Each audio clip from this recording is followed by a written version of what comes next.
Greetings, podcast listeners. In this episode of History from One Student to Another, which is rewritten, reproduced, and recorded as a part of my IGCSE series on Weimar Germany, I'll be looking at recovery and prosperity during the golden age of the Weimar Republic. Let's carry on where we left off with the Dawes Plan. The German economy was suffering from hyperinflation in 1923 and 1924 as the government had printed much more money to pay workers striking in the Ruhr. Consequently, the German currency, Papiermark, became almost worthless. Many people lost their savings and the price of goods increased. After Gustav Streseman became foreign minister in 1924, he negotiated the Locarno Treaty with France and Belgium, and they agreed on new borders. He then looked to solve the problem of hyperinflation and agreed on the Dawes Plan with the USA. The USA would loan the Weimar Republic money, which they could use to pay the reparations and invest in the German economy. However, one of the problems with the Dawes Plan was that the loans could be recalled at any time, leaving Germany extremely vulnerable. Subsequently, Streseman introduced a new currency called the Rentenmark, knocking off the noughts, whilst the amount of new currency that could be printed before a new one was introduced was also strictly limited. Streseman also helped solve hyperinflation by reducing government spending. He let unnecessary workers go and reduced the pay of the government workers who were retained. I mentioned the Locarno Treaties that Streseman negotiated earlier. Let's go back to that and look at it a little more closely. The Locarno Treaties were officially signed in London on 1st of December by Germany, Britain, France, Belgium, and Italy. The treaty was an agreement of the borders and restrictions and guaranteed that each country would be satisfied as it was fair to each of them. Under the pact, Germany's western borders were accepted and agreed upon. All signatories renounced the use of invasion and force except in self-defense, and agreed that if any of the main countries attacked each other, or any other country would have to assist the country that was being attacked.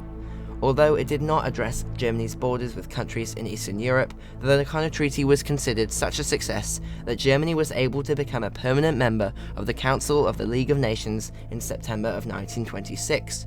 The Nobel Peace Prize was given to Chamberlain, Briand, and Streseman between 1925 and 1926, and improved relations between the countries were seen up to 1930. So those are some of the ways that the Weimar Republic recovered and prospered politically and economically during its golden age, but of course there were also some very significant cultural achievements during this period of time. Firstly, people became much more liberal with their views on sex and homosexuality, with sex becoming a topic that was talked about more and homosexuality becoming visible in day-to-day society. However, nationalists didn't like these changes and wanted to go back to tradition, and they got what they wanted with the Nazi Party. During the Golden Age, Germans had much more freedom to express themselves in art and performances, as there was much less censorship in the new Weimar Republic. One form of culture that emerged was cabaret. It was widely enjoyed during this period of time and was based around political humour. Other types of visual arts also became popular. Paintings now included more details, and people were often seen nude in pictures. Furthermore, there was an increase in American culture, making jazz very popular. Weimar Germany also became well known in science and philosophy. Notable figures for science are Albert Einstein and Max Planck, who worked in Germany in the 1920s, whilst a very influential philosopher in the 20th century, Martin Heidegger, worked in Berlin and published a book out of the third largest city in the world at the time. Despite all the positive aspects of the Golden Age, some problems did remain. In terms of political problems, due to political representation, extremist parties such as the Nazis were able to get seats in the Reichstag. Additionally, although the Locarno Treaty may have addressed many of Germany's borders, its borders with countries in Eastern Europe had not been settled, so some uncertainty remained. In terms of economic problems, farmers' wages fell dramatically as the agricultural industry did not improve. The Weimar Republic was losing money each year as it was spending more money on importing products than it was earning through exports. There was quite a lot of poverty as the unemployment rate rose to 1.9 million, not only meaning that individuals were not earning money, but that the government expenditure was higher than the amount received in taxes. And finally, the Dawes Plan's American loans left the German economy hanging by a very thin thread, as they could be recalled at any time. To summarise the topic as a whole, how far did the Weimar Republic recover from 1924 to 1929? On the one hand, the Weimar Republic recovered between 1924 and 1929 to a significant extent. Firstly, the Dawes Plan negotiated by Streseman allowed Germany to recover from the hyperinflation caused by the 1923 French invasion of the Ruhr. Under the Dawes Plan, the USA loaned the Weimar Republic money. Germany was able to use the loans to repay the reparations of the First World War and invest in the German economy. Secondly, Streseman aimed to balance the budget and tackle hyperinflation by reducing government expenditure. He reduced government spending by letting government workers that were no longer needed go and reduced the salaries of those that were retained. He also created a new currency called the Rentenmark. This helped to knock off the noughts of the value of the German currency and limited supply of the currency. Finally, culture in Weimar Germany became much more diverse. People were much more liberal and were free to express their views. Homosexuality became an accepted part of society. This allowed the Republic to prosper because people felt safer to express their personalities and views.